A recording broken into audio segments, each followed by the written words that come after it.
Inidang istorya mga tugang mapapadabit da ini ki paimong balungis.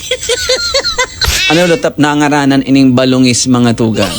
Siguro, gwapo ni. Ini ang istorya ni Pay Balungis na nagtitinda siya nin alang sa market. Mga alang-alang na pagutpot, alang na badi, alang na langkoy, asin iba pang mga dried na mga fish, itong mga pinaalang asin pig-asinan. Dawa da alang ang paninda niya, ang nagtitinda, fresh na fresh.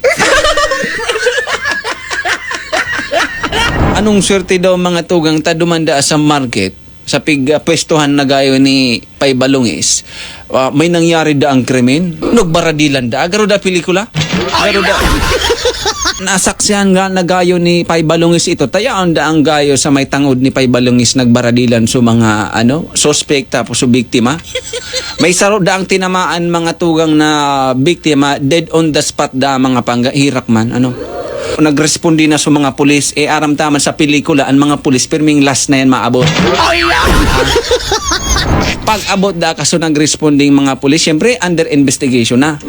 Pigkordona na so crime scene. Ngunyan, si Pay Balungis tayo ang nakasaksi ka itong baradilan da ang buyo na itong nag-riot na. Pag-iimbestigaran na, nag-interview na sa mga pulis. Inot da ang pag-interview si Pay Balungis. Sabi da ka sa pulis, Pay Balungis, marahin na agatabi.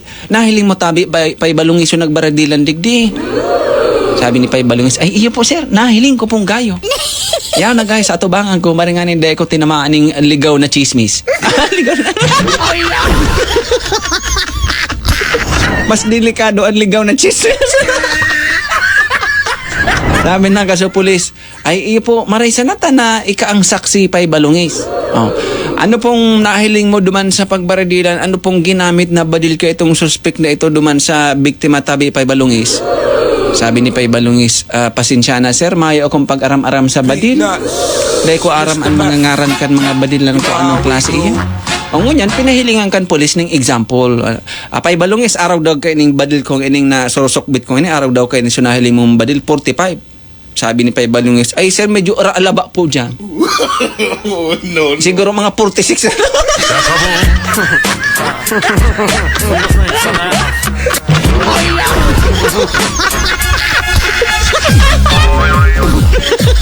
Haliputon man da itong 45. Ito nahili niya, medyo alaba da.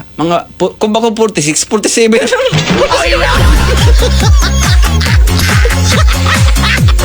Thank you so much kay Marv and Kevin sa pagpadarakan istorya sa Facebook. Pagiramdam ini po istorya sa nakat, hang isip, imbento, ano man ang pagkakaparehas sa bagay, lugar, pangyari o pangaran, di ang hulugan na totoo kung may kaparehas. Ini po imbento sa na, dahil po sinasadya. Alright?